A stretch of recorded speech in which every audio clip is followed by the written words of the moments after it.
Hey everybody, this is herculespetix, founder, curator, docent, and gift shop employee of the herculespetix Academy of Comic Book Studies.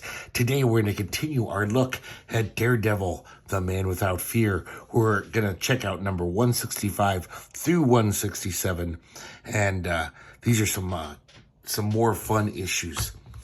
Let's get to number 165. I love this cover. Doing that Frank Miller freeze frame fighting choreography here of him fighting Dr. Octopus, which is kind of perfect for his agility. You know, he's just jumping through the arms. Covered by Frank Miller and Klaus Janson. I believe they all are. Just like all the art inside. And so now things have changed. So as of this issue, Frank Miller is giving a co-plotter credit with Roger McKenzie. So that forebodes things to come. And also Denny O'Neil has taken over as editor. And Denny O'Neil would oversee this title through all of the changes that are about to happen and great success that Daredevil reaches. Not to spoil it, but next time we look at Daredevil, it's a whole new ball game, as you guys probably know. So this is called Arms of the Octopus. And we see Daredevil running through the city, using his billy club to whip around. And he goes to Josie's bar once again to get some information, because that's where all the sleazebags hang out. They all know the dirty deeds of the city and the dirty dealings. So we meet this character named Walleye. I believe that's his name. And Daredevil roughs him up, says, "Hey, what do you know about this shipment of adamantium that's coming in?" And his friends attack Daredevil, and he makes a run for it. He runs to his accomplices. Of course, Daredevil knew that, and he trailed them. Turns out that Glenn Industries is involved. Glenn Industries is the love of his life, Heather Glenn. They stopped dating, but he still kind of loves her. So he's shocked to find out that the company that she now is the owner of is involved with some illegal goings on.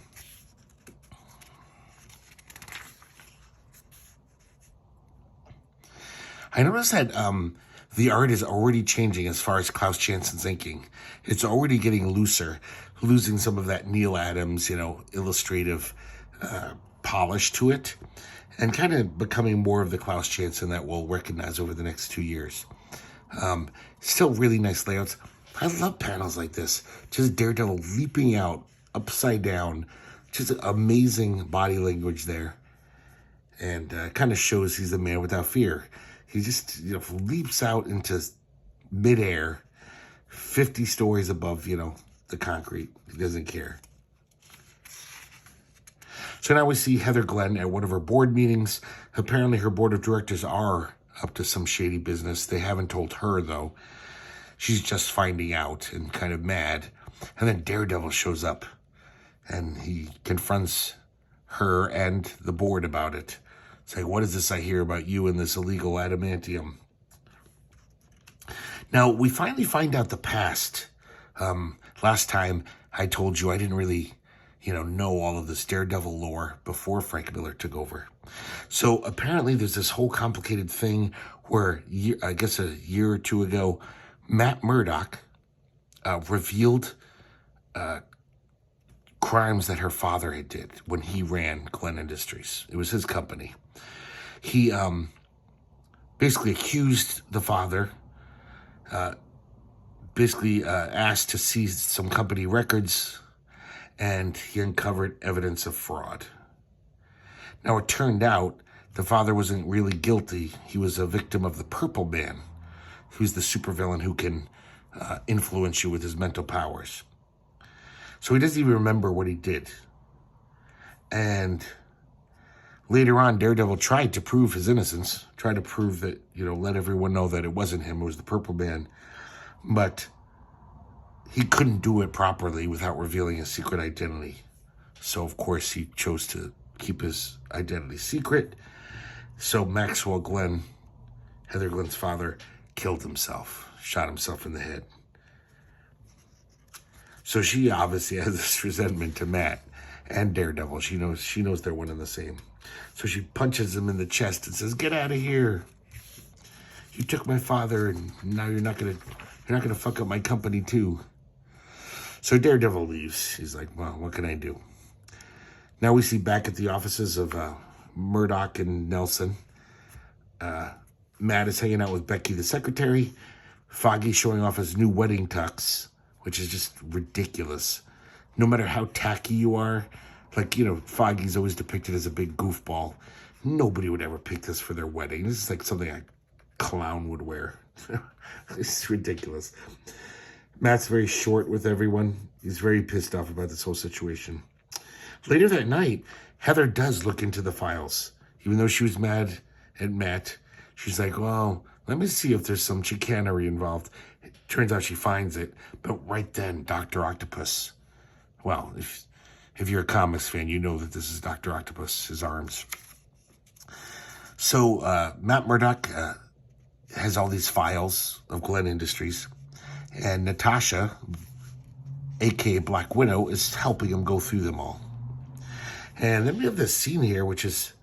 So Matt is kind of been Black Widow's kind of fuck buddy for 100 issues. I think since the Steve Gerber years, in the early 70s. And I don't understand. She's so amazing. And she's always there for him in between girlfriends, I guess. And Natasha basically professes her love for him. And he's like, "Oh, I still love Heather Glenn."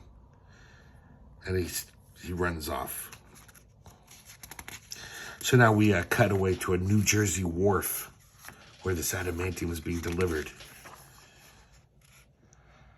And here we go. Another one of these almost ballet-like fight scenes. Well, a very violent ballet. And Daredevil attacks these goons.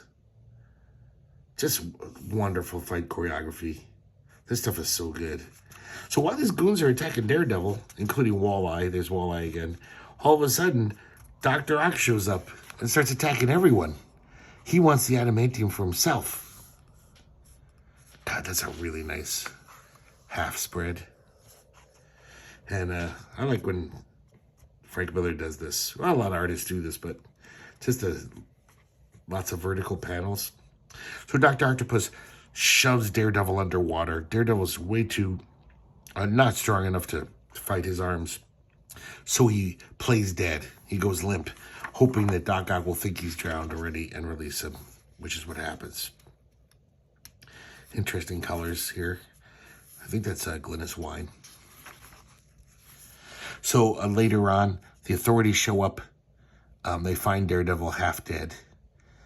They actually think he's dead, but then all of a sudden he coughs up the water, and he just gets up and says, "I gotta go. I still gotta kick Doc Ock's ass." So now we see Glenn Industries. This was part of the whole shenanigans with Glenn Industries. Some unknown party wanted to buy one of their research and development labs. Turns out it was Dr. Octopus, because he needed this facility to reshape the adamantium into new arms for himself. So I don't know if this is in canon, if ever since then Dr. Octopus has adamantium arms. Makes sense, though. I don't know why I said that, why that would make sense. It's all fantasy. He has a little flashback about the last time he fought Spider-Man, and one of his arms tore off. It ripped. And he said the pain was unimaginable. So I never knew this, that Doc Ock feels through his arms. It's almost like his own appendages. So his arms actually saved him, even though Doc Ock was unconscious. So I guess they're almost they're kind of alive. So of course he's just only in a comic book, he's just reciting this story to these people who are probably "Why are you telling us this story? We don't care." So then Daredevil busts in. There's some of that freeze frame business going on. It's pretty much the cover right there. Heather Glenn is all tied up, and she's trying to free herself. She's like, I gotta help Daredevil. Look at this stuff. Oh, I love this stuff. You can it's like blow by blow. And it looks like Daredevil's very outclassed. Doc Ock is way too strong for him. And at one point, he's just toying with Daredevil. He's got him pinned, and he's like smashing an arm like right next to his head. He wants him to beg. Instead of just killing him outright, he's like, beg for me, trying to intimidate him. And Heather finally frees herself with this broken glass, grabs a chunk of it, and cuts Doc Ock in the face. This allows Daredevil enough time to kind of make a little plan. He feels that there's an electrical line right behind this wall, so he goads Doc Ock into attacking him, and Doc Ock electrocutes himself. Kind of interesting the way Klaus Janson does this. Just the very jagged, jarring lines, as if he's being electrocuted. Daredevil, of course, is a hero, so he turns off the electricity before Doc Ock fries. And but then his arms take him away. Even though Doc Ock's completely passed out, he escapes because of his arms. So he has this rapprochement with Heather Glenn. And it looks like she won't be dating that Rocco guy anymore. That loser. And it looks like they're back together. Just as Natasha shows up. And she sadly looks on and realizes that, she's lost this love battle. Nice colors there, too. I like these greens. And then we see a headline. Black Widow leaves New York. Nothing to keep me here, says Natasha Romanoff. So let's get to number 166. And as you can see, this features the Gladiator. We start off the issue with Daredevil working out in his gym. Heather Glenn comes to visit him. Look at this craziness here. Just shows you every little microsecond of Daredevil's. You can totally follow it. And Heather says, you're late for the wedding. Remember, you're Foggy's best man. What the hell's going on here? Meanwhile, we cut away to a museum. This really nice lady, she's like a social worker. She's taking underprivileged children to this museum. It just happens to be the supervillain exhibit. And we see lots of Daredevil's rogue gallery in the background. We see Stilt Man, all these random supervillains. And then we see the Gladiator costume. Betsy thinks to herself, little does anyone know that the Gladiator was my client. That, I was assigned to his case after he was paroled. It's hard to believe that such a kind of simple, poor, friendless man could actually be the Gladiator. And then all of a sudden, the Gladiator shows up. He strangles this guard. Well, actually, it looks like he snaps his neck. And he grabs his uniform. And he doesn't seem like that nice a guy. Later on, the Gladiator would kind of become this easily confused simpleton who could, every now and then, would fall off the righteous path. But for the most part, he had a kind heart. He's basically an asshole in this. He basically tells Betsy, he's like, I could tell you love me by the way you look at me, mistaking her kindness and compassion for love. Someone runs to try to get help, kind of panics, and Melvin almost kills, that's his name, Melvin. He almost kills him with one of his razor discs. He's gonna kill him, but then Betsy pleads with him. And because he loves Betsy, he's like, okay, for you, I won't. Now we go back to the pre-wedding shenanigans. I think this is supposed to be humorous. We meet Foggy Nelson's parents, his sister, who has a crush on Matt, and we meet this doofus Foggy's college buddy, who has an even worse suit than tuxedo than Foggy. Look how ridiculous this is. Who would wear this anywhere, let alone to a wedding? This is like something Gallagher would wear or some horrible comedian. This is ludicrous. Milton Berle type shit. And, of course, it's Foggy. So he loses the ring. He realizes that he can't find the wedding ring. That old, Saw. Never funny. But supposedly screenwriters and comic writers, and they think it's hilarious when the groom loses the ring. Back to the museum, he sends one of the kids. He lets them go free and says, tell them that I will kill a child every hour unless they send a champion to fight me so I could prove to Betsy how much I love her. And he just grabs her and kisses her. Betsy slaps him, says, don't you ever touch me like that again. Of course, this angers him to no end. Meanwhile, Matt and the Foggy's doofus friend from college, they take a taxi down to the law offices. Foggy thinks he might have left the ring there. While in the cab, the radio has a news bulletin that the Gladiator has taken this museum hostage. Just look at this suit. What is Frank Miller thinking? That's ridiculous. So, of course, Matt Murdock checks out, gets into his Daredevil uniform, and makes his way to the museum.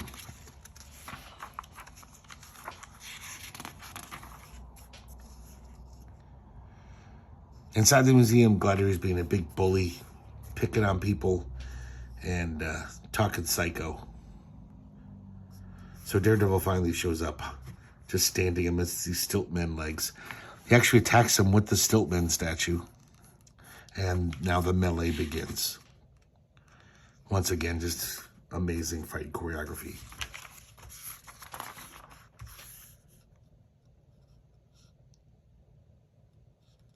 This stuff is great. Gladiator's kind of kicking the shit out of him. But Daredevil gets him off balance. And they fall into this mock-up of an arena, a Roman arena. Like a gladiator arena. There's all statues down there. And, of course, Gladiator's like, oh, how apt. This is an omen. He picks up a trident. He has Daredevil at his mercy. He looks up. The statue of Caesar has the thumbs down. So he's going to kill Daredevil, but Daredevil rolls out from under his attack.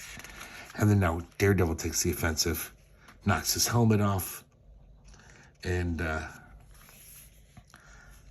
he's turned the tables, and he defeats Gladiator.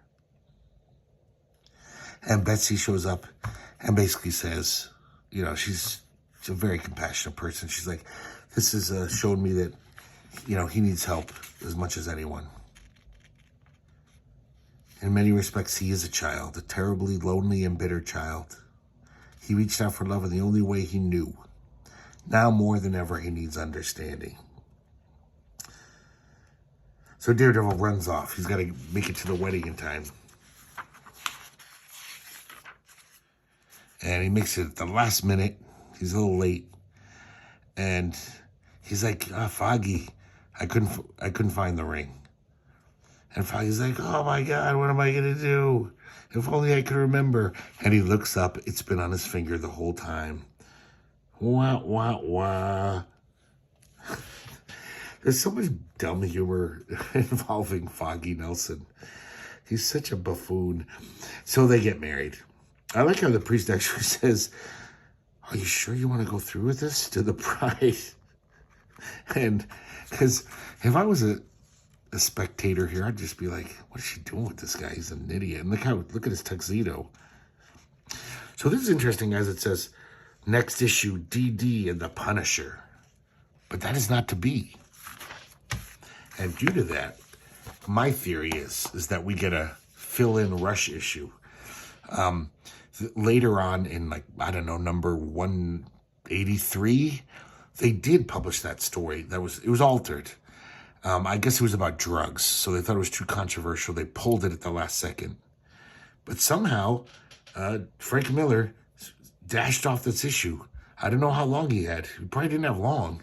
If he drew a whole issue and then they canceled it, This issue also shows off the new Daredevil logo and corner box art from Frank Miller. This would be the art for the logo for a while. Really cool design. He's leaping out of the box. I think it was the only Marvel comic that had that. So this cover's by Frank Miller and Bob McLeod. Maybe due to this rush job, Klaus Janson couldn't get his hands on it. But the inside is inked by Klaus Janson. Now it says David Micheline writer. So also maybe Roger McKenzie couldn't think of a plot quick enough to substitute for the first one. So we see Matt Murdock and Heather Glenn. They're at some really rich, fancy party. We see this guy, he's like an industrialist named Cord. And meanwhile, we see these little kind of like, what do you call these? It's almost like someone's watching them and targeting this Cord guy. He's all like blaze cannon, locked and primed. Destruction of Edwin Cord, imminent. And Cord talks to him. He wants to hire Matt Murdock for his company, wants him to be a company lawyer. Matt Murdock acts strangely offended. The guy's just offered him a job. And he's just all like, oh, I've got a bad taste in my mouth, sir. I must go. Heather's like totally flirty with these three muscle-bound guys in little banana hammocks. And acts like Matt's being a dick just for saying, hey, can we go? She's basically like, I'm having a great time flirting with these guys. And then all of a sudden, this guy attacks the guy who was targeting Cord. And it's some kind of, I don't know, some kind of cut-rate Iron Man dude named The Mauler. Pretty bad name. So he attacks, but he misses Cord. But then it looks like he's going to kill him. Cord has some like muscle-bound goons who enter the fray. Matt Murdock runs so he can change into Daredevil. Now, I didn't point this out earlier, but you could tell the art's kind of rushed. This is like, it's not nearly as good as the previous issues. Lots of like more sketchy backgrounds, and he still has the great layouts. I think Frank Miller can't help himself. So all these guys in their Speedos are attacking the Mauler. Of course, they're not affecting him at all. So, and then Daredevil finally shows up. And we, once again, have some really nice fight choreography. A little freeze frame effect here. You can see every move that Daredevil is doing against him. I love that kind of stuff. The police show up. And the Mauler takes off, promising that he will get caught eventually.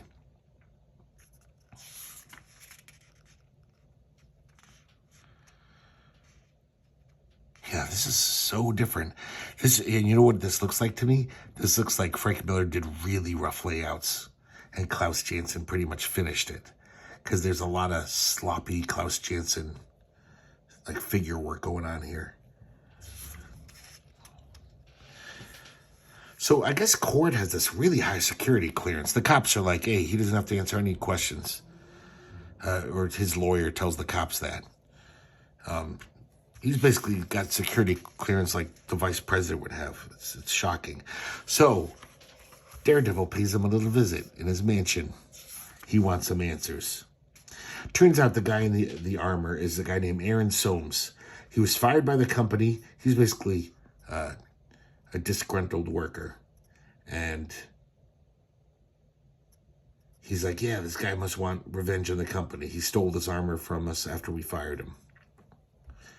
He claims it was just fired for clerical reasons. So Daredevil says, I don't think you're telling me the whole truth, but I'll be back. And now we see Matt Murdock hanging out with Becky, his secretary. And so he decides to go visit Cord Industries. And not to be confused with Blue Beetle's company. He figures that I don't know how he knows this, but he knows that Cord will be burning the midnight oil there, and he figures the Mauler's bound to attack. He waits outside, waiting for a sign, and finally he hears some action. So he breaks in, and he finds the Mauler about to kill Cord once again. Love these horizontal panels. So, of course, they have a fight. It's a Marvel comic, after all. When he breaks his faceplate, he realizes the guy's like an old man. And he tells him a story. Apparently, he was fired because he was replaced by a computer. The guy who programmed the computer erased every record that he ever worked at the company. 35 years, just gone. So, of course, no pension. He went to confront Cord. Cord laughed in his face and just said, "Hey, sorry, no record, no pension." And it's a very silly idea that this would happen. That he couldn't just say, go to some labor council and say, "Look, I worked here," just because they screwed up. So then the guards show up. God, look how sketchy these guys are. This is really, commendable that these guys could crank out an issue with but they probably had a week or something after the last issue got canceled. The Mauler hits the lights so he can make a quick getaway. I kind of like this scenes of darkness. Of course, this doesn't stop Matt Murdock. It actually helps him. He slips away. Once again finds the Mauler threatening Cord. And he does the right thing. Basically, Daredevil's like, don't do it. Don't be as bad as him. So what he does, and this is even dumber than the whole erasing his records thing, he grabs Cord's wallet and he says, "Let's see how you like it. All your credit cards, your driver's license, the proof of your existence, your official existence. I'm killing them." And he zaps them all. "Welcome to my world. Now you don't exist either." You guys, I've lost my driver's license. It's not hard to go to the DMV and get a new one. It's not like they're like, "Hey, you don't exist anymore, buddy." And credit cards are the same way. It's really a piss poor revenge. It's just nothing. Some more guards show up. They're gonna blast the Mauler with some kind of crazy cannon, and Daredevil tries to stop him. He throws his billy club, knocks the guys out, but they get off a blast, and it goes right through the Mauler. And he has a sad ending. He says, "Thanks anyway, Daredevil. I guess it really doesn't matter now. Maybe it never did," as he falls to his death. God, this art is really shoddy. For these guys, it's pretty damn good for a Marvel comic, as at the time. But compared to how the art was the past, 6, 7, 8 issues, you can really see that they were Russian. So, of course, Cord is just an asshole about the whole thing. And Daredevil punches him. He goes to Aaron Soames' funeral. There's not many people there. Apparently, he paid for the gravestone. And the gravestone says, "He was, and that is enough." It doesn't even have his name on it, which kind of negates the whole "he was," this nameless pauper. You could tell that was made quick. And so here's Dark Secrets. I guess Marvel Comics expanded from 17 pages to 22, so they had to add 5 pages because the story was written for 17. And this is just for new readers type thing, telling us about Daredevil, his powers, talking about his mansion. It has no credits on it. Even Grand Comic Database assumes it's just Frank Miller and Klaus Janson. That's why they didn't put credits on it, because it's the same art team. And we don't know who wrote it. Possibly Roger McKenzie? I don't know. But it's pretty nice, Frank Miller, Klaus Janson art. We see his mansion. He's got the world's biggest Braille library and a sculpture museum. and bas relief. Anything you can touch, he's into. You see how his Billy Club works once again. They just did this like 6 issues ago. They had this little backup feature that's pretty much a shortened version of this. I guess they have to explain the Billy Club because it really wouldn't work in real life. It's kind of fantastical. I don't think you could ever make that Billy Club with all of its weird features. So it's nice that we still throw in some fight scenes, even though this is just a primer for what Daredevil's, modus operandi. It's weird though how some of this, it's almost eerily, like it reminds me of David Mazzucchelli, or is it Mazzucchelli? Like certain panels, I'm like, that's weird. Well, then again, maybe David Mazzucchelli grew up reading these comics, and that's why he draws the way he does. And then when he took over Daredevil, he tried to incorporate that. So that's it for Daredevil number 165, 166, and 167. So next episode, guys, I don't know, I'll probably do it in 2 weeks or so, the next time we look at Daredevil. And it's a whole new ball game. And you probably know what's coming. Daredevil number 168. Frank Miller takes over on writing. And, these are okay Bronze Age comics. But it's a whole new ball game next time. It's a much better ball game. Perhaps one of the best ball games in, Bronze Age history, mainstream comics. I don't think that's hyperbole. And I'm looking forward to looking at that. I haven't reread any of these Daredevils in probably over 30 years. So I'm excited. I hope it holds up. I think it will, because I remember buying it off the stands just like every other Marvel kid and being blown away and just being like, what the fuck? This is a Marvel comic? Wow. So, something to look forward to. Thanks for watching this episode, guys. I hope you enjoyed it. And I hope to see you next time here at the Herculespetix Academy of Comic Book Studies.